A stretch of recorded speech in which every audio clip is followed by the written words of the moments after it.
Eventide Entertainment presents The Drive-In, hosted by Aaron Lopez.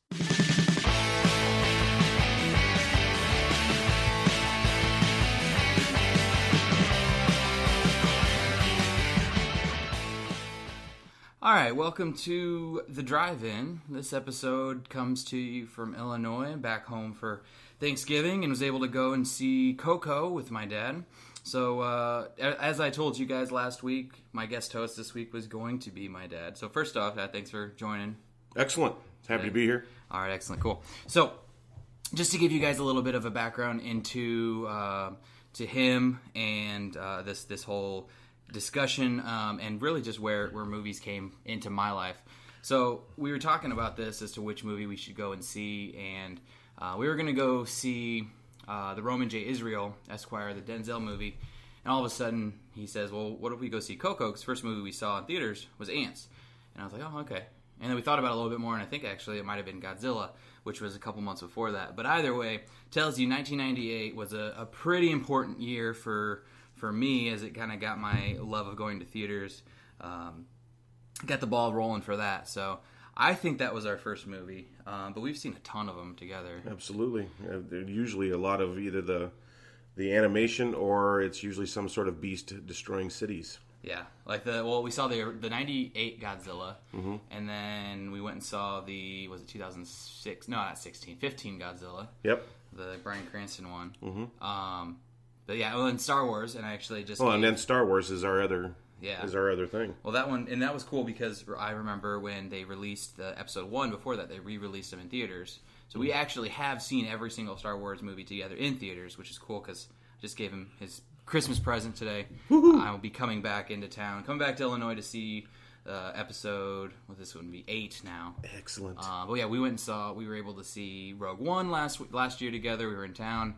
But yeah, we actually had to be careful with The Force Awakens, not get spoilers. It was like 2-3 weeks later. Right. So I'm excited. I'm really looking forward to that one, and I'm sure that I'll bring my microphone and we'll discuss that. We'll discuss, and that one will be a long one. That'll probably be a 2-hour one or something. Okay. So to give everybody a little bit of insight into your movie taste, this might take a little bit, but what's your favorite movie? Well, obviously, I think has always been Patton, which is the biography of George S. Patton. I probably have seen it well over 1,000 times. And I think as a kid, I wore through, I don't know how many videotapes, and I probably worn some grooves into some DVDs. But I've seen it. I've had every format that it's ever come out in, and I probably could quote it to you word for word. Well, I remember actually, I went to a Catholic middle school and elementary school, and they wanted us to do a speech at one point, and I did the opening speech to Patton, and I had this, was it the line say goose shit, or yeah, we're gonna run go through you like crap through a goose. Yeah. And I said that in like 7th, 8th grade at a Catholic middle school, and I thought I was going to get in trouble for it, which, I probably did. Well, they probably looked sideways at you and figured, it was my fault anyway, so. Yeah, so that's cool. Yeah, and it's been a while since my dad's bought a whole lot of movies, but my collection at one point rivaled 1,000 movies, and it all kind of started basically by seeing his collection. So, well, my collection is a little more eclectic in the fact that I have a lot of movies that nobody has. Yeah, you look through it, and you got ones like the ones that jump up to me, like PCU, Hollywood Nights, Dr. Detroit, 3 O'Clock High. Yep, all those that everybody's never heard of, but I always reference, and it's funny because I'll know the people who have the weird movie taste if they get some of the references that I make. Absolutely. So. All right, cool. So before we get into the actual discussion, let's look at the trailers. With this being a Disney Pixar movie, it doesn't surprise me that the trailers that we got. We had a couple of them that I'm looking forward to. Incredibles 2, the teaser, which I'm kind of mad that I saw it beforehand because I would have been even more pumped in theaters to see it. But I saw it beforehand, but I didn't care. I'm just excited that the movie's coming out. Yeah. Man, that's like 10 years in the making, 12 years, something like that. Incredibles 2, the same teaser that you guys have all seen. A Wrinkle in Time, Ferdinand, Paddington 2, Sherlock Gnomes, Peter Rabbit, and Early Man. Incredibles 2 is the only one that I really want to go see. Yep. You're going to make fun of me for this one, as will everybody at home. But Peter Rabbit, to me, actually looked okay as the trailer went on. It opened up pretty stupid, but as it went on, I was like, I could watch this. I don't know if I'll go see it. That's one of those things that when you're desperate for something to watch, then you'll watch it. Yeah. And it's you look through these. Wrinkle in Time could be good, but I honestly, as an English teacher, I'm put to shame. But I've never read the book. I haven't either. Yeah, so I don't know. Maybe I'll go and read it and see it. It's got Oprah. Oprah's in it. Yeah, great. So, so yeah, I don't know. Of those, I mean, would you say Incredibles 2 would be the one you want to go see? Absolutely. Yeah, I mean, all those trailers last night, of course, have to go through their gratuitous bodily functions and everything else. But I don't know how many times a fart joke is put into a children's movie to make them laugh. And I know it because that's what makes kids laugh, and that's what I want to go see that because they farted in the movie. Yeah. And I'm like, oh, for the love of God. No, I'm looking through these. There were in Sherlock Gnomes. There was the fart joke. Ferdinand had it. I don't know if Paddington did. No, Paddington did. That's a little too proper. It's English. It's English. Yeah, you can't. There might have been a poot or something like that. Peter Rabbit had one. Yeah. And Early Man had one. It's like, oh my God. Yeah. Yeah, you're right on that. But okay, so Incredibles 2 we're looking forward to. You guys go and check out Peter Rabbit. It looks okay. I need another trailer from Incredibles 2, though. Oh, yeah. Well, the teaser, I remember sitting down with my wife, and she was like, well, they didn't really give you anything. I was like, well, it's a teaser, and hell, just getting that after 10 years, I'm happy. Absolutely. I'll take whatever I can get at this point. So, yeah, that one, to actually see some of the storyline as that comes through, I'll be excited to see how that develops. Yep. Okay, so your spoiler-free summary for Coco is an aspiring musician, Miguel, confronted with his family's ancestral ban on music, enters the land of the dead to work out the mystery. So that's your basic summary. I recommend going out and seeing it. We'll get into the details here in a little bit, but I think that this is a good Disney Pixar movie. It incorporates a lot of new things. So if you guys haven't yet seen Coco and you are interested in our review, you want to kind of hold off, go ahead and pause right now, and we'll see you guys in a little bit. Excellent. So now we have, as I like to say, those who like to listen to me talk, or those who have seen Coco and want to kind of see how their opinion lines up with ours. So before we can get to Coco, though, unfortunately, we had to sit through 20-25 minutes sweet of Jesus.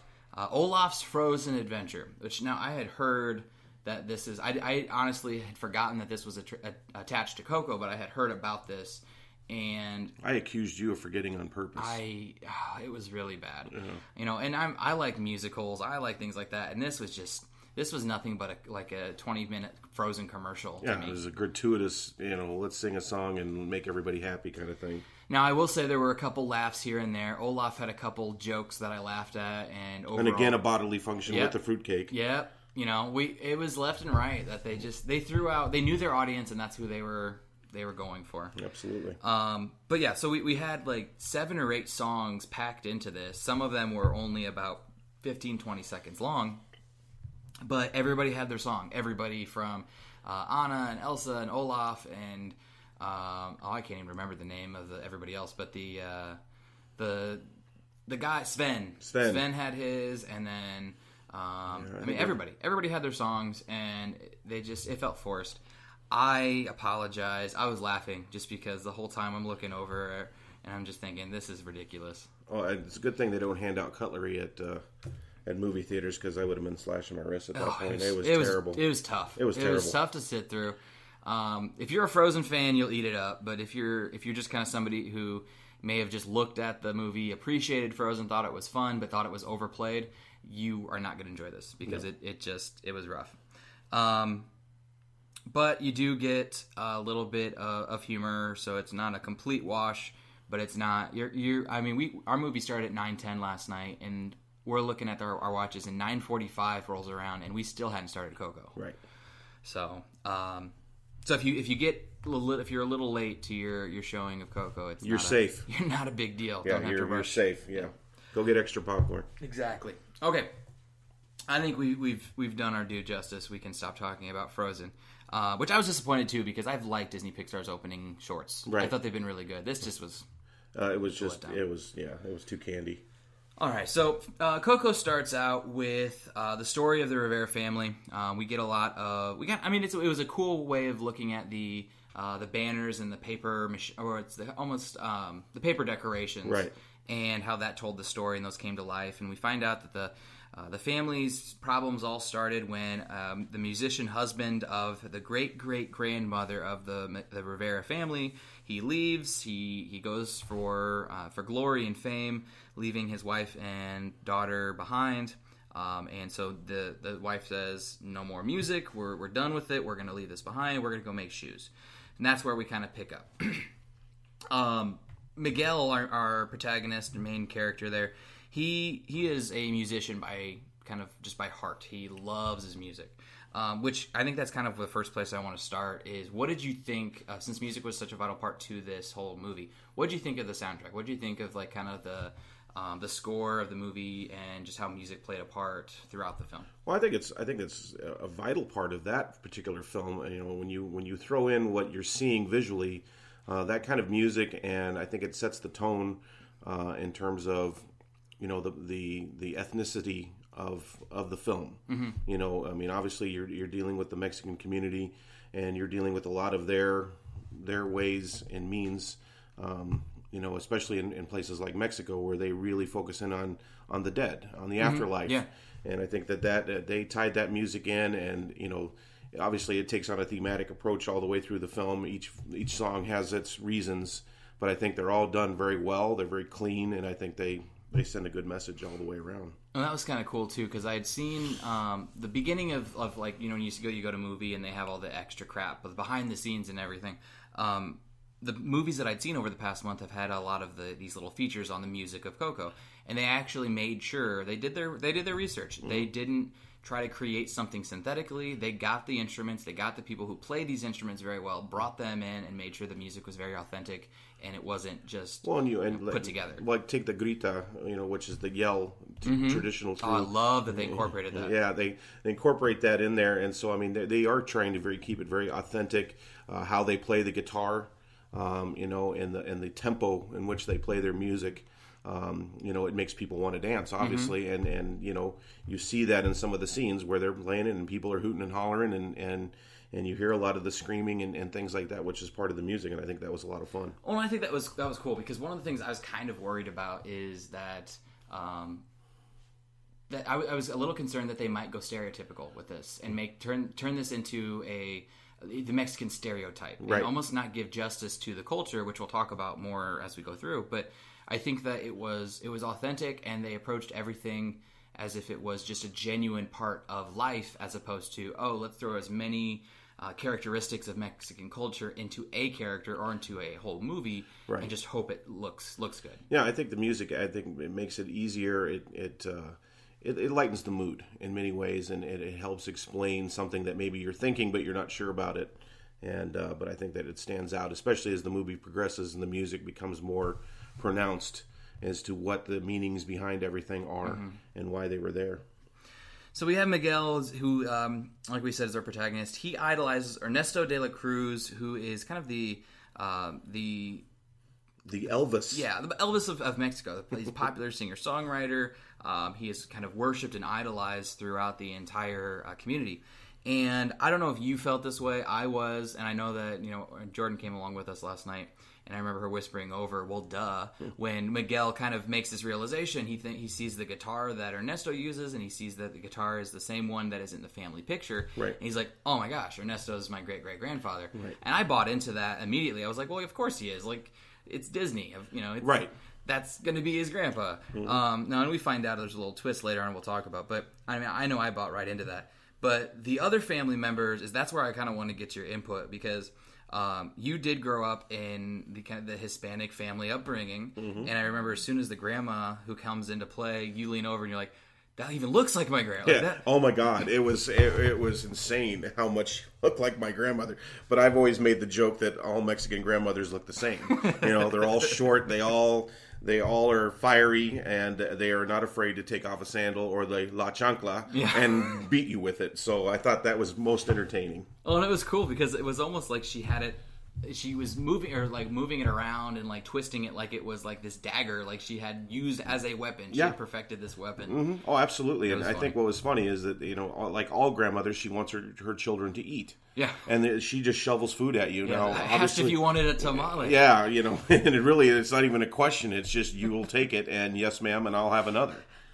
Well, I think it was so funny because at one point in the this is pretty early in the movie. At one point, the grandmother destroys his guitar that he has made and just dashes his hopes and dreams, saying, "You'll never be a musician. You're horrible. Blah blah blah. What are you doing to your family? You hate us." And then, "Oh, come here!" And she immediately flips the switch. Well, and she's done the worst, and that's but still brings him in. And that's typical of a Mexican grandmother. They'll blow their stack, and whatever they're harping on, they go bonkers. And then a half an hour later, they're feeding you and saying, "Oh, pobrecito," and they're giving you the big hug, like I really didn't mean that, which is a bunch of horse crap. But they do what they do as grandmothers, and you just learn to live with it. Oh, it was great. All right, so grandma was a force. At this point, we see he goes into the plaza, and we have a little bit of this background that he wants to become a musician, and everybody says, well, if you want to be a musician, you just got to do it. So he eventually decides, all right, well, I'm going to go that night and compete in this contest to try to win and show that everybody that I am a good musician. Well, he gets to the contest, and he doesn't have a guitar because his grandmother has destroyed his that day. And so he goes and he's asking everybody, "Can I borrow your guitar? Can I borrow your guitar?" And everyone's like, "Of course you can't. We go back home." So he goes to Ernesto's his tomb, his mausoleum. Yeah, his mausoleum, and there sits the guitar of Ernesto de la Cruz, who at this point he believes is his great-great-grandfather. So he's telling his great-great-grandfather, "I know I'm stealing from you. I'm really sorry, but I have to do this. I'm doing this. You would be proud of me for doing this." And he takes the guitar, and immediately then people notice the guitar is not there because there's windows into this mausoleum, and they break in, or the guard gets into it, security guard, and we see Miguel try to run around him, but he runs through him, and at this point we know that he has kind of made this transition into the land of the dead. And that was the only thing that kind of confused me is why does that happen? Yeah. I wasn't quite clear on that as to why all of a sudden, because he has the stolen guitar, unless it was some sort of magic that was meant to be. Well, and did you catch eventually why they said that? I didn't. So he eventually, we go down, when we get into the land of the dead, he tells him that he was cursed. Oh. He took on the night where you're supposed to give to the dead. He took from the dead. So he was cursed. That makes sense. And he strums the guitar, and we kind of see the magic around him, the leaves all start to glow. Right. But it wasn't very clear, and so there's a good 15-20 minutes between when it happened and when they finally explained it. So it was kind of confusing, and I was with you there. I was like, there's no reason why this, unless I thought the guitar could have been magic too. Could be, yeah. I don't know. It's Disney. Mm-hmm. So at this point is where we see the shift. We kind of have our first shift of the film, and we see the family. He runs through. He's afraid, and he falls into a grave, and somebody helps him up, and it turns out to be one of his relatives. But who is at this dead. point is dead. Who is dead. And we see all of the relatives resemble themselves in life, but they are the skeleton versions, essentially, of them. Mm-hmm. Going into that, I was kind of curious because, I've got a coworker who teaches Spanish, and so she talks a lot about, the Day of the Dead and a lot of the traditions and heritage of that. But, did you experience any of that growing up with the ofrenda? And we had ofrendas in the house, and they were always there, but we never celebrated a Day of the Dead celebration. Now, if you went to Mexico and visited my grandparents' families, they would have had those. They would have done it? Yeah, they would have had all that. And they would have been at the cemetery, and they would have been having dinner, and they would have been doing all of those things that a traditional Mexican family does in the old country, as it were. Yeah. But in our family, they always noticed the dead year round. It seemed like it wasn't a day. Always, there was always pictures around, and there was always references back to certain people, to teach lessons. Well, that's cool because that's really.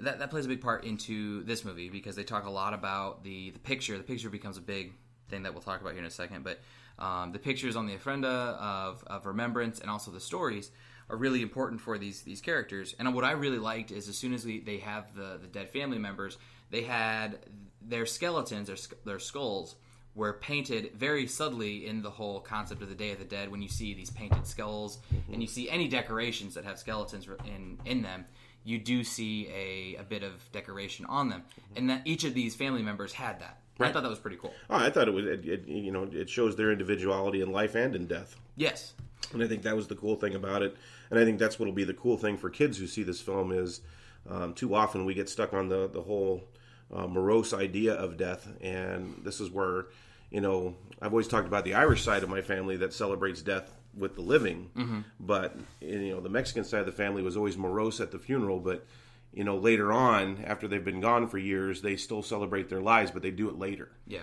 And I think but it also kind of gives life to the idea that that when you die, that there is something there. Yeah. That you will meet with your family and you will see these things and you will have those things. And I think it's a great idea. I think it's a great idea for kids.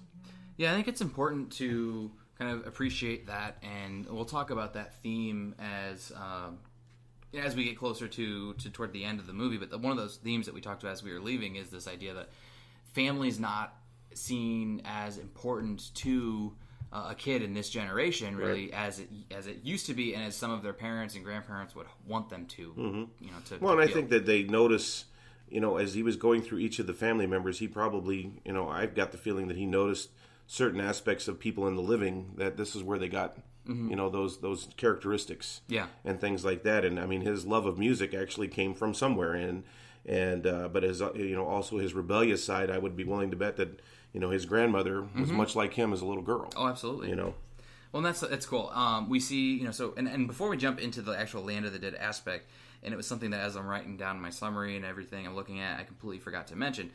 One of the characters that I absolutely loved, who doesn't really have a single line, is the dog, Dante. Dante, yeah. This hairless, ugly-ass dog who is the funniest character to me, just because he reminded me a lot of one of our first dogs, Clyde. Right. Just like tongue always out. His tongue's wrapped. Dumber than a box of rocks. Yeah. And just dumber than a box of rocks. But for some reason, would always be in the right place at the right time. Exactly. Always, too. And that becomes a little bit more important later on. So we do cross. We meet the family. They realize that Imelda, the great grandmother, who is the one who had banished music from the house, she is unable to cross over, and this has never happened before. So they take Miguel over into the Land of the Dead. For me, that was a little bit too oh, of course he can go into the Land of the Dead. I was confused by that, but eventually, like we said, we find out why. He's able to. But Imelda can't cross, so they go and they find her almost at this immigration Department of Justice kind of a feel to it. Department of the Dead, whatever you want to call it. I think it was Department of Family Relations. And you see everybody in line, and Imelda's sitting at this desk with somebody and talks about you don't have a picture up on an ofrenda, and that's if you don't have a picture up, then you can't cross. When you had one of the usual Pixar Easter eggs, yeah, with the computer, the Apple computer. Yep, and it was cool because she's talking about the devil box, and she's taking her shoe and she's beating the computer up with it. And then it's funny that they all recognize Miguel. Every single family member who's like, oh, Miguel, which is cool because just as the living family remembers the dead, it seems like one of the things is that the dead are still impacted and get to interact with the living. Which is also kind of creepy because it means they're watching. Yeah, I know. Well, at the very end when you see them all interacting, I'm like, that's cool, but it's kind of disturbing at the same time. But then, this is when we go to finding out about the curse. The curse of the fact that he stole from Ernesto de la Cruz, who is dead, who he should have been giving on this night to the dead as opposed to taking. So they find out, okay, he's cursed, and it's very simple. He can go back. He has to go back before sunrise, because if not, he'll have to stay there. And they're like, oh, okay, we'll give him our blessing. And Imelda says, you can go back. I give you my blessing as long as you respect your family, you remember us, and you never play music again. And Miguel doesn't want to do this. Of course not. And he gets his pedal, and he goes back and immediately grabs the guitar and goes to run, and he falls right back into the Land of the Dead, which I thought was kind of funny. Right. But he returns, and they're like, okay, well, we're going to do this again, and you're going to listen to us. You're not going to take it. And he runs away. So he runs away, and this is kind of where we have another shift in the movie. One of the characters that we meet early on is Hector. Hector's dressed up as Frida Kahlo, and they find that he's not on any ofrendas, so he can't go across, and he wants to desperately go across, which I thought was kind of a creepy but cool thing. Is that he breaks through and he's trying to cross the bridge and he can't. It's like quicksand. Yeah, you find out there's rules in the afterlife. Yeah, which is cool. It's this concept of there's no rules anywhere and whatnot, but no, there's very specific rules and you have to follow them. And and Hector becomes a bigger part of the film. So Hector he's in the same department, and Miguel overhears that he knows Ernesto. And this takes him. This is where we get Miguel and Hector who start to join up.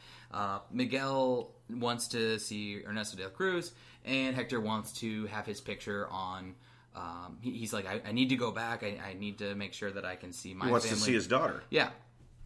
And this is where the deal that plays out the majority of the rest of the movie takes place. Hector will take Miguel to De La Cruz, and Miguel will put up Hector's picture when he gets back. So that's kind of cool. I think this whole concept, but this is where we start to see our first real dark point of the movie.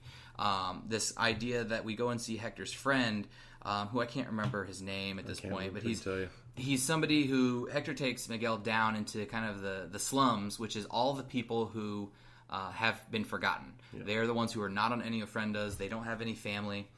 They don't have anybody who remembers them. And we find out about what Hector calls the final death, which is when there's no one of the living left to remember you. You do not stay in the land of the dead. You disappear. You have your final death, which is really dark for a Disney movie. Yeah, I thought, and almost depressing. It is. I mean, it's almost depressing. It's like, damn. I mean, I'm going to be forgotten forever. Yeah. I mean, there's nothing there, and I mean, I think in the long run, it's also a lesson in the fact that you do something with your life so that people do remember you. As we'll find out later with our character Ernesto, it wasn't family that was remembering him, it was everybody else. Yeah, and it's pretty cool that when we eventually get up to his palace, we see all of the things that have been given to him, and it's because of all of these things that he can have these parties, because they're like they say, you can't take anything with you, but he still is able to live this lavish lifestyle in the land of the dead because he continues to be given everything and this legacy that he has. Right. So this whole point of the final death, to me, it was interesting because the way in which Hector talked about it was kind of an inevitability. Yeah. That he said, he's like, it's going to happen to everybody, it's all right. But at the same time, it was kind of sad because it shows you this idea that even our children's children will eventually die. Everybody's going to go through this, and we think about people in history. We only really know the most famous, popular, well-known people in the Earth's history, but there have been millions and millions and millions of people who no one has ever heard a thing about. Right. And it's and think about it in your family too. I mean, if you look at your family tree, we can look at our family trees all we want, but if you don't have a viable piece of that person or have any lessons taught to you by the elders of your family, you're not going to remember them. And then, I mean, there'll be descendants living, but they're not going to be remembering you. They're going to be remembering those that they know in more recent history. Yeah, and I think that's another one of those themes that it says, kids, go talk to your grandparents and find out about their parents and get those stories and start to understand a little bit about that, which is something that definitely is lost in this generation. Where, and even not just this generation, but in all of our generations right now with the use of technology, we're so much into our phones that we forget that, we're sitting around people who have stories to tell. Which, I don't know, I'm sure Disney had something to do with that. That had to have been a little bit of a subtle theme for them. Right. Okay, so I think this is a good time to take a quick little break so that way we can find out what's coming up soon from Eventide. So let's all go to the lobby, grab a refill on your popcorn. Make sure you get those larges to get those free refills. And let's see what is coming up soon from Eventide. There's nothing quite as satisfying as a good conversation with intelligent company. Join comedian Don Smith every week as he sits down and talks with comedians, actors, filmmakers, writers, and everyday schmoes. It's The Life with Don Smith, Wednesdays at noon on 106.9 FM, and now available on the Eventide Entertainment podcast feed every Friday on Spreaker, YouTube, and iTunes. The weekdays are made for working, but the weekends, those are made for gaming. Join Ellison Smith every Saturday for a new episode of Saltwater Gaming as he breaks down video games of all different genres, consoles, platforms, and eras. Get a bit of the old and a bit of the new, a bit of the action and a bit of the mystery. Get it all every Saturday on Saltwater Gaming. Brought to you by Eventide Entertainment. There's a reason they call them lazy Sundays. There's nothing better than sitting around and enjoying the comforts of a good book. But what book should that be? Well, every Sunday, Eventide brings you The Bookseller, hosted by Jessica Gillen. Each week, Jessica breaks down a different book and tells you everything you need to know before cracking it open and getting lost in a whole new world. Tune in every Sunday for The Bookseller with Jessica Gillen, brought to you by Eventide Entertainment. Are you into making music, videos, or podcasts? Are you a local comedic talent in need of some much-needed publicity? Are you a behind-the-scenes professional interested in audio-video production, graphic design, and public relations? Eventide Entertainment is actively seeking talents, clients, and professionals to help our business grow into something truly special. And we want you to be one of those. For more information, go to facebook.com/Eventide Entertainment or send us an email at eventideent@gmail.com. All right, welcome back. So we just got done talking about this whole concept of the final death, which is something that we see that Hector is trying to avoid by getting his picture up. And we see that they just kind of disappear into nothingness, and he wants to avoid this. He wants to see his daughter. But he also brings out this concept that he's afraid of seeing, that he won't be able to see his daughter because she's the last person to remember him. And once she dies, she'll be there, but he won't because she will not be living. So there's this problem of trying to get there before she passes, because he hasn't seen her for a very long time, which we'll get to in a little bit. One of the other elements that I thought was really cool, visually this movie was awesome, but one of the aspects that I think that they did a really cool job with was the whole concept of the spirit animal. And we have Pepita, who was this giant flying tiger. This is Imelda's spirit animal, and a complete badass animal who is bigger and stronger than any other, which I'm curious as to why this one was so much bigger and stronger than all these. We see these other ones that are like little snakes and dragons, and these tiny little things. Well, I got the feeling it's just because of her powerful personality. That could be. You know, and I mean, and the frame of mind in which she is. It may not have been that big, but, you know, she was hot to trot. That could be. That's how I like that. She was hot to trot with that kid being gone, so maybe maybe their emotions determine what their spirit animal is. It could be. And I like that because it shows how determined she was to find Miguel, because she was not going to let him end up, I mean, I guess it would be die and not go back to the land of the living. Right. So she sends Pepita out to basically hunt down Miguel, smells his tracks, and follows him, which was cool. Like, he kind of like breathed this like magic blue mist, and it showed his footsteps, and so they were able to follow him that way. And so this goes off, and Pepita and the entire family are off trying to find Miguel, who is deciding with Hector to basically get into this contest, because they need to go to a contest to win this contest to get invited up to De La Cruz's party that he has every year. So Miguel is taught by Hector some things to do. This is where he kind of teaches him how to do his yell, which is really funny because it's just like basically him choking as he's trying to get something out. But he goes and does this, and then he gets on stage. I liked this song. I thought this was one of the songs that, I mean, it was kind of weird seeing some of the girls in the audience swooning over Miguel, because I'm like, he's like 10. Yeah. But it also kind of shows you the intimate nature of some of these Spanish songs that come out. That it doesn't matter who's singing it, it catches you and it kind of draws you in emotionally. Well, and the instrument itself is the catch. You know, the beat, the music, all of that stuff. I mean, they had a mariachi play beforehand, and of course everybody's hooting and hollering at a mariachi, which is what gets a crowd fired up. Yeah, it was pretty cool. And he does really well. It seems like he's going to win, but then he sees his family, he sees Pepita, and he's like, I got to go. Spirit animal comes out of nowhere. And that's where Hector finds out that, oh, you do have more family. He was under the impression that the only family that Miguel had was Ernesto, so that's how he had to get there. Well, now he's got more family, so Hector's all upset, and Miguel leaves him because he's like, well, if you're not going to help me get to Ernesto, I'm out of here. So that's the last we see of Hector for a little bit. Eventually, Miguel does get up to see Ernesto. He gets up with the mariachi band. But he's welcome. He's welcomed as this great-great-grandson. He's like, yeah, I've got a great-great-grandson. This is awesome. Which I thought was odd. Yeah. It struck me odd. It's like he didn't know. Everybody else seemed to know him, but this guy didn't know. He didn't know him at all. And that's when I started to kind of like, question a little bit. There's something different about this story. For me, I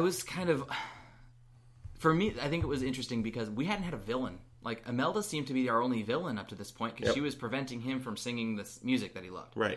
But it was like she was she was trying for him not to die. So I'm like, she's not a very good villain if this is who this villain is. Well, and then when she starts singing to him at the gate. Yeah. And things like that, I'm like, all right, that's not what villains do. Yeah. So when we do find out that that is not the villain, shortly after this, Hector breaks into the party as Frida, which is funny because this is the second time we've seen him as Frida. And Frida, actually, we skipped this, but we find out in the rehearsal for this big concert that Frida is somebody who is going to open the show. And I thought this was hilarious. And she's the avocado, and then you have these they're going to crawl out. The seeds are going to crawl out, and they're also Frida Kahlos. And I mean it's like she's a concept. Organizer, I guess, artist organizer. I don't know, or I don't even know if you want to call it a choreographer or whatever the heck she is. It was funny. It was very funny, and actually, I thought if I remember correctly, when they were running through the city, they actually saw her husband painting somebody. Oh yeah, I can't remember her husband's name off the top of my head, but they had a lot of cool references. Yeah, they had a lot of cool references. But I remember they were running by, and he kind of ran into his painting booth, and he was painting a beautiful woman. Yep. And things like that. So I thought that was kind of a cheeky little. And they also had in that same rehearsal space, you had somebody who was painting, and she was just naked basically. Yeah. And it was funny because all you see is the bones, but then Miguel's like, "Oh, I'm sorry." I'm like, "Oh my gosh." Yeah. And it's funny because yes, she was naked, but he even had the wherewithal to realize that. There were a couple of those moments where you're like, "Oh, this is definitely for the parents. This is not a kid. Kids are gonna get what's going on here." Yeah. So he gets up, Hector gets up, dressed as Frida, which he kind of does a lot, gets up to the party, and this is where Miguel starts to figure out something. And something's in the back of his head. He kind of indirectly outs all this. He's like, oh, hey, yeah, that's the same thing like that he said in such and such movie. But he's like, oh, but in the movie, he poisons the guy. Yeah. And he starts to play it out, and we find out that Ernesto had poisoned Hector so that he... Well, we established they had a relationship in the real world. Yeah, they were actually the singer. Ernesto would sing the songs that Hector would write. And he poisons him because he doesn't want him to go home, and he doesn't want everybody to know that he doesn't write his songs because without a songwriter around, he's not going to do anything new. Right. So he kills him, and he poisons him, he takes his guitar, he takes his book of music, and he goes home. And he continues on. And the family thinks that Hector has abandoned them, which realistically he was leaving to go back to see them. And we're like, okay, well, this is horrible. And Miguel's very upset by this because he's just found out that his grandfather, great-great-grandfather, is a murderer. So this is kind of another one of those twists that I want to get your insight into, is that Ernesto talks about, by whatever means necessary, seize your moment. And he is doing so by any means, literally any means necessary. Killing people, doing however he needs to do it, including taking his enemy in life, or his kind of rival in life, Hector, and throwing him down into this pit and letting him be forgotten, as well as his new great-great-grandson, who he's going to throw into this pit as well. Well, and I think that's your theme of greed. I mean, and it's a real life, lesson. I mean, in any Pixar film, they always have those lessons, and these were the lessons of you can be famous, you can be these things, but at what cost? What is the cost going to be for you to be what you want to be? Yeah. And are you remembering the small things in life? And they were trying to make that family is not a small thing, whereas a lot of kids today do see that as a small thing. They're always looking for their independence. They're always looking for that way out to get away from the rules or whatever it is that they're trying to get away from. But it also is that lesson of, you can get a lot of things in life, but what's the cost? Yeah, and it's another one. Like, it's really cool to see the amount of moments where the show seems to be trying to say, like, hey kids, listen up. There's a lot going on in the world right now, and a lot of technology which people are trying to escape to. But you can't forget. You've got to continue to remember the family, and the importance of family. Which we get another piece of information.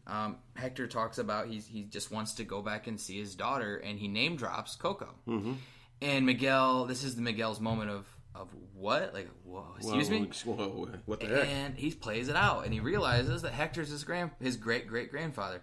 And it's funny because there was a moment, and he's like, I just thought my great-great-grandfather was a murderer. This is awesome. Yeah. A total kid move. Yeah. Okay, it was bad for a second, but you know what? This is even better. Yeah. And that just shows you how kids are in the moment. Yeah. Well, in that moment too, Miguel reminded me of the kid in the Incredibles movie where he sees Mr. Incredible lift his car up and throw it, and he goes, "That was totally wicked." Yeah. Like, it was just one of those moments of like you could have just realized something that is earth-shattering, but it's amazing and you're excited about it, even though he doesn't think he's ever going to get out of this pit. Right. And they kind of have a nice moment together where, like, I know, he's my great-great-grandfather. This is awesome. I'm proud of him. And then Hector yells it too. But then they realize at this point, no one's coming for him. They're screwed. Yeah, they're in this huge chasm, this huge pit. And all of a sudden, we see Dante and then eventually Pepita. Again, Dante shows up, and this is cool because he's like, you got me to where I need to be. Miguel and Dante have this little moment, and this is where we get revealed that Dante is a spirit animal. And it was, of course, the ugliest spirit animal that you could see. All of his colors were kind of just like splatter painted on him. His nose is the ugliest neon green. Which is a throwback to Mexican history and, looking at the Aztecs and the Mayas and things like that. If you ever look at their art on walls and things like that, it is never a clean animal. Yeah. Whatever it is they're doing, it's always either scary or they've got a tongue hanging out or, something along those lines. So it's never something that is visually pleasing. And that's really cool because, Dante, which I also really liked the name Dante. Yeah. Dante's Inferno, going down into hell, basically, in the afterlife. Right. So that was one of those, and I'm sure that was the reason why they named him that. But I love the fact they named him Dante. But they decide at this point they need to get the picture of Hector, who Ernesto has taken. They need to get this picture back, and they need to get Miguel back into the land of the living. So they hatch this plan. It gets very close. They're at the sunrise concert that Ernesto throws every year at the end of the Day of the Dead, and it fails. They get very close, but eventually Ernesto breaks it up, throws Miguel off of this cliff, off the edge of this huge arena. The stage, as it were. And you have both the picture and Miguel go off, and he loses the picture. The picture goes in the water, and it's gone. Miguel is saved by Dante and Pepito too, right? Yeah. And the cool thing is, though, is that this huge concert is televised with all these screens. One of the relatives just kind of throws it over, and they get him caught in the plan.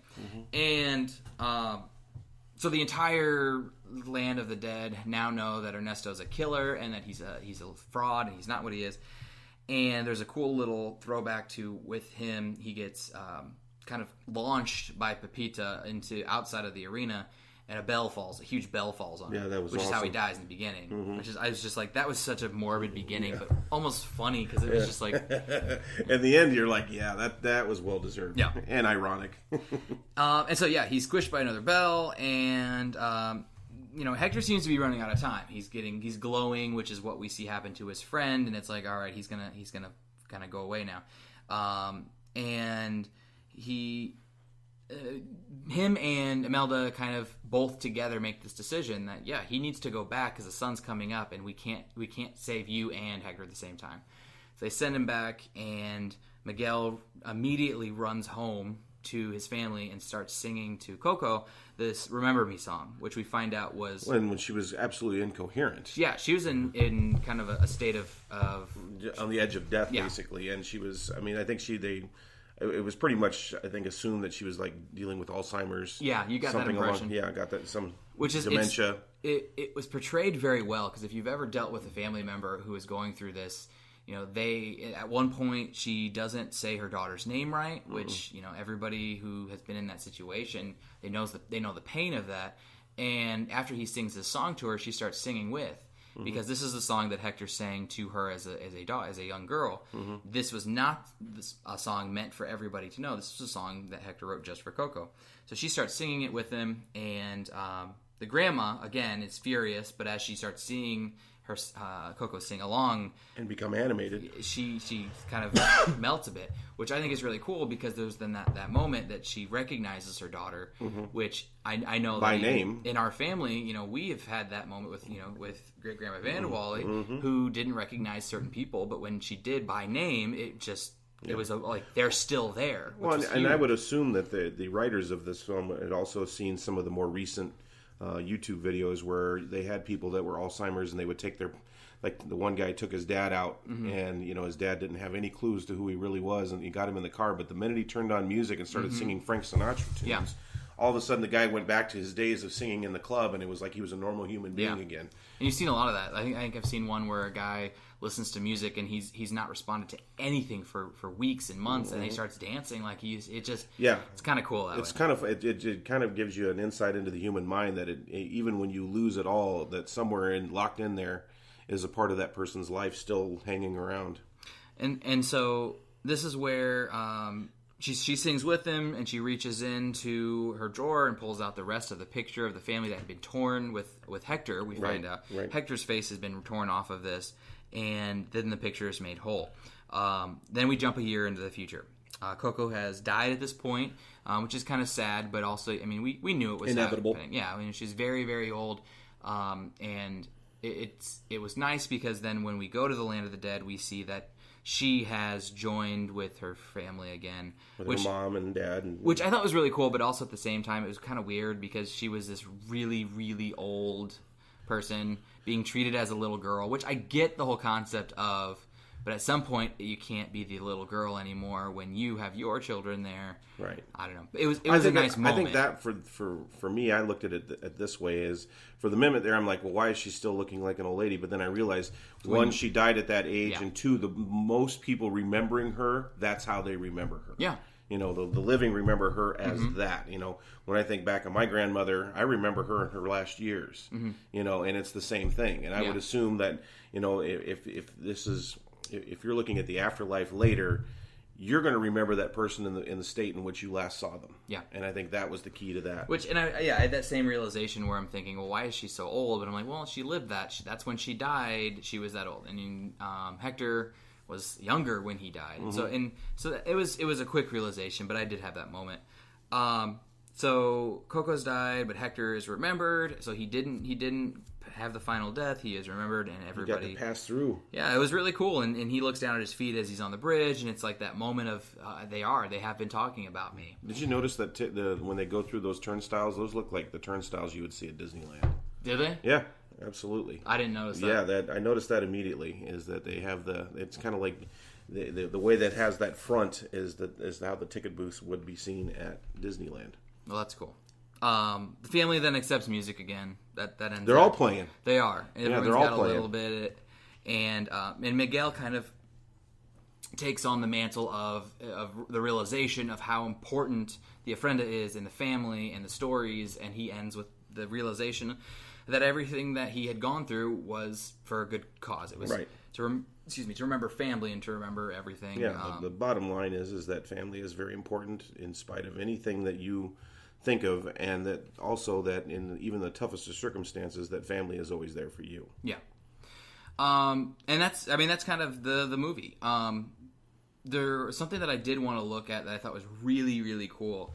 I was looking at the cast, and I take that back. There is one person in this entire cast, at least in the credited cast, that is not Hispanic. Mm-hmm. And it makes sense. It's John Ratzenberger because it's Disney Pixar movie. And he's got to be in there. Yep. Everybody else is Hispanic heritage. It's got a Latino background, which is amazing in this world right now where we are so concerned with white actors taking over roles that are meant for ethnic actors. And I thought that was really cool. And I looked through, and some of these I don't recognize them by name, but I'm looking at we had Gael Garcia Bernal. Who had been in Babel, and he was in Bad Education. The one that for me I did not realize, but it's Chincharon, who is the guy who gives the guitar, Hector's friend. You know who that voice was? Was it not Benjamin Bratt? Was it? No, he was Ernesto. He was Ernesto, wasn't he? Yeah. So he was that, but I don't know who that was. Edward James Olmos. That's really cool. Well, and we'd also heard Cheech Marin. Yep, Cheech is in there, and I didn't catch Gabriel Iglesias was in it. Yeah, I didn't. He was the head clerk. I think the head clerk. That was the guy that told them how they could get back. I think so. Yeah. So that was that guy. And that voice, it kind of rang a bell, but it didn't really, hit me until later. So. Yeah, and I mean, and you're looking through, and all these actors. I mean, I don't recognize them, really almost at all. There's the one who played the abuelita, the grandmother. It's Renee Victor. It says American actress, best known as her role as Lupita on Weeds. So I know who that is. You watched Weeds. I didn't watch it, but she was as crazy in that movie she was. Yeah. So I mean, it's really cool. I'm happy that they went that route. And I think they did justice to Hispanic heritage. Yeah, absolutely. I think that there was just a lot of themes there, but it also it humanizes death a little bit, and I think that was the key to that. And I think that you see a lot of cultures that try to do that, and they do remember their ancestry and things like that. And I think that is kind of, I mean, I know even today, I mean, with the advent of a lot of applications and things like that, people are looking for their ancestors, and things like that. So they're always looking back and seeing, what was there and maybe trying to gain some understanding and things like that. So, yeah. But I think that they really did hit the Mexican culture, especially within Mexico, especially in the small towns and things like that, where they're very close knit. Everybody knows everybody, and music does play a huge part in those families, or hard work. Yeah, with the shoes, or you saw people around town who were doing whatever else was there. But the bottom line was, at the end of the day, it was still you come home to your family. Yeah. Okay, so this is a segment we do every time, and I'm excited to see what you say for this one. So, a character that you wanted to see more of. I guess I would have liked to have known more about Hector. Yeah. I think that we don't really get a lot of what he's doing until the very end. After you've seen it once, now you understand why he was trying to get through the gate. Now you understand, but you don't understand, how he really knew Ernesto and things like that. You didn't realize that there was a sinister piece to him. Yeah. But I think it would have been interesting to know more about him. Yeah, Hector is one of those that I should have known more about this. I go and look at the poster as I'm preparing for our podcast, and it's Hector and Dante and Miguel at the very front. Ernesto's in the way back, so I'm like, okay, of course, I should completely have known by this that Ernesto wasn't going to be as big of a role, right? But yeah, so Hector's one of those that you eventually get enough to piece it together, but you kind of would like to know more about him in general. Right. Yeah.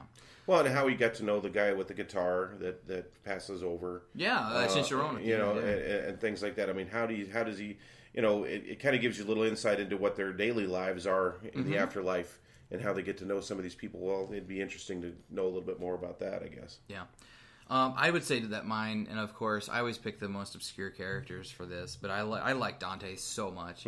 Dante, there was a moment where they're in the rehearsal room, and he's talking about how you've got your dog with you, and you look over and Dante's choking on his foot. He's like gnawing on his foot, and he almost chokes on his foot.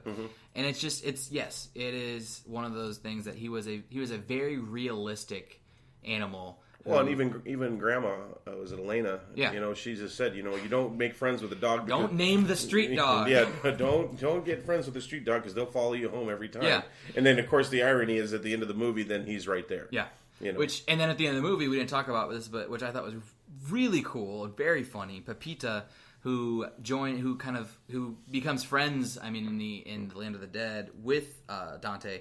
Comes into the living land because apparently your spirit animals can go back and forth, and that's something they didn't really dive into, but they just kind of. Well, and I think this was more of a made up concept. Yeah. It wasn't something that actually exists in that particular culture, but I think they've had spirit kinds of things, but they're not really guides. I think that's more of a Native American kind of a concept than it is a Mexican concept. Man, Pepita shows up as this little street cat, and goes from being just absolutely ginormous and huge to being this and aggressive, cute little cat that's rubbing up against everybody.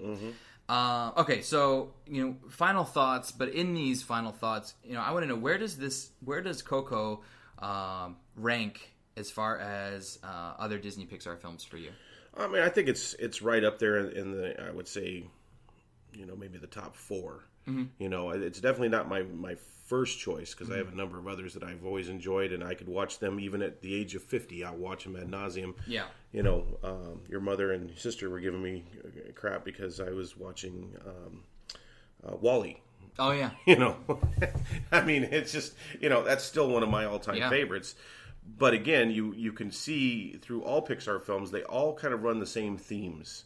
Eventually you gotta, you want to be at home, or, friendships are immense, or family is immense. And I think that's what's great about this film.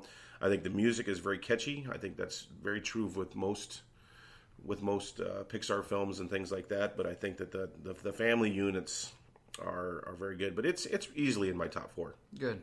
Yeah.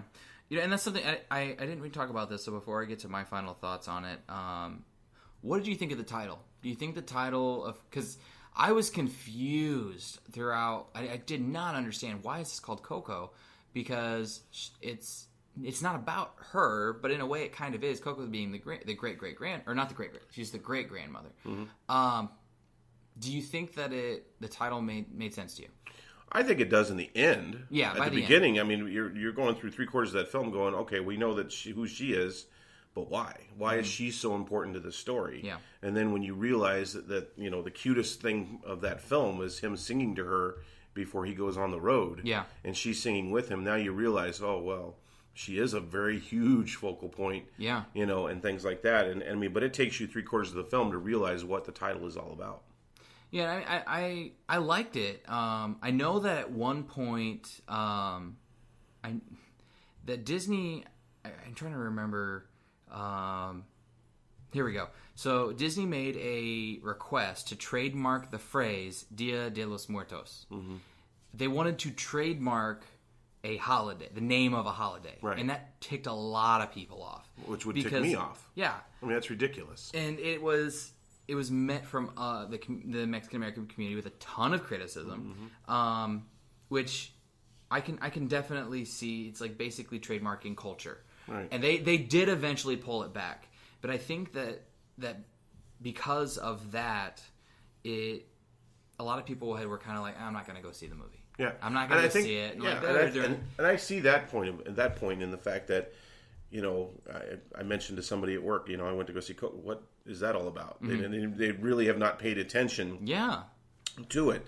And I think that once the reviews come out and people realize, because the one thing that surprised me and the reason why we decided to go to a later movie last night is I said, I don't want to be there with a bunch of screaming kids. Well, as it stands out, we show up at 9 o'clock and we're the only ones in the theater until 9:05. Yeah, we eventually had a couple other families join us. Yeah, and then it's a total of 10 people in the entire theater, which also surprised me. Yeah, because it is a first run film, and it was one of the Thanksgiving releases and things like that. And I thought for sure, and even then when we were leaving, there weren't a lot of kids. No, there weren't a whole lot of. There weren't a lot of. They were going to some of the more action-packed films and things like that, but nobody was really coming out of Coco, which surprises me. Now that may change. Now they did say, I think this morning they said it had a really good box office. It beat out Justice League. Yeah. So which I love because Justice League. We reviewed that last week. And Justice League did have the number one last week in their opening week, which is fine. It's great.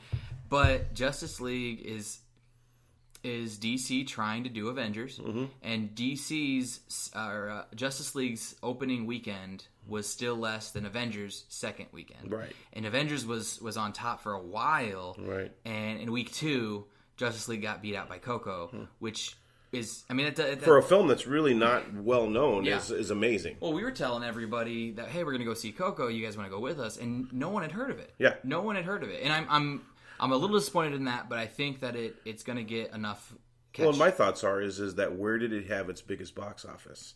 Is it in let's say Texas, Arizona, Colorado? That'd be cool. You know, and to know those numbers and actually break a movie released down by ethnicity. That'd be really because I think it'll be the same thing when Black Panther comes out. You know, is it doing well because all audiences are seeing it? Or and say in the case of Black Panther, is the African American community going to come out and support the film first, and then everybody else shows up? You know, what's going to happen there? And I think in this case, I'd be real interested in the numbers as to who really supported this film. Was it a more multicultural, backing, or was it? And I think that if we looked at the geographic breakdown, that'd give us enough of a hint. Mm-hmm. All right, so my final thoughts. I think we kind of summed it up in that little discussion, but I thought it was really well done.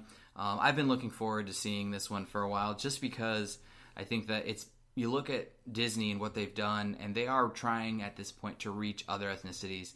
See a lot of the ones that they've put out, and of course you're going to have people who are saying at any point in time that, oh, well, this wasn't done right, or this wasn't done right. You know, they did it with Moana, and I thought Moana, her having visited Hawaii a couple of times, spending 10 weeks there, having a little bit of an idea of the culture, I thought Moana did a decent job. And I think that Coco did the same thing.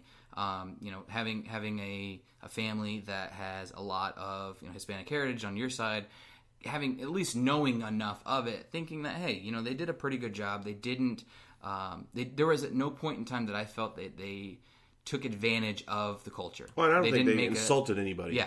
There wasn't like an overtly stereotypical Hispanic character that they could kind of jab at.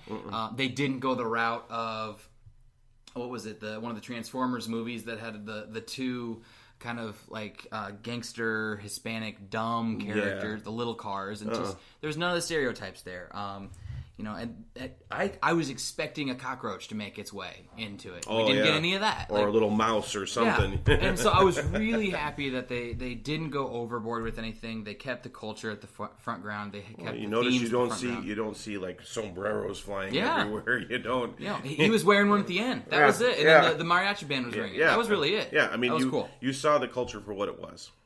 All right, so let's do a rating of 1 to 5. Do you have any ideas of what our scale can be? And so we go of like a 1 to 5, like Dia de los Muertos skulls. I would say, like that. No matter what, makes sense. Yeah, it makes sense. Or we could say life-ending bells, large bells. Let's do the skulls. So 1 to 5 skulls. What would you give it? I'd give it 5 skulls. I think this is something that everybody should see. I think it's a great family film. Yeah, and I think it needs to be seen with family. I think it's a good thing, and I mean that's why it was good for us to go see it. Yeah, absolutely. But I think that it would be something that all families would enjoy.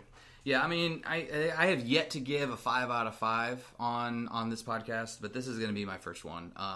There was nothing about Coco that, well, I could give it a 4.75 just because of Frozen being attached to the front, but we take that away from it. Well, yeah, that load of horse shit. I that just put it at a 1. Seriously. I'm still irritated about it 24 hours later. It was just garbage. So yeah, I give it a 5. There's nothing about it that I was disappointed with. They wrapped up everything. It's very hard to go into a movie and I at the end even, as things are coming up, I probably as I look back, I think I got choked up a little bit. It really hit on all of its fronts. It stayed true to the culture. It stayed true to their themes. The soundtrack was great. It just overall was a really well done movie. So definitely, if you haven't yet seen Coco, go out and see it. We have a couple. I mean, December is a pretty busy month with movies, but there are a couple of weeks that have a little bit of a lull. So go and see it. It'll be out for a few weeks if you haven't yet checked it out. All right, so. Next week, I will be in LA, in Anaheim for a conference. So if I don't get one out, we will see you guys in 2 weeks. If not, I do want to go see The Disaster Artist. That's the James Franco. Mm-hmm. Was it Tommy? What's his name? Like Rousseau or something like that. Yeah, I can't think of his name. But I'm pumped for that. There's a lot of buzz behind that for Frank. I don't think Franco's going to win Best Actor, but there's some buzz that he could steal the Best Actor because of how well he did with that. So I'm going to go check that out. But if not, we'll look on Netflix and I'll try to get something out there for you guys. But if not, we'll see you guys in a couple of weeks. And Dad, before we sign off, thanks again for checking it out. Thanks, brother. This was a lot of fun. Dad will be back in a few weeks when I come home to check out Star Wars. Excellent. So we're looking forward to that one. But until then, guys, from Illinois, hope you had a great Thanksgiving weekend.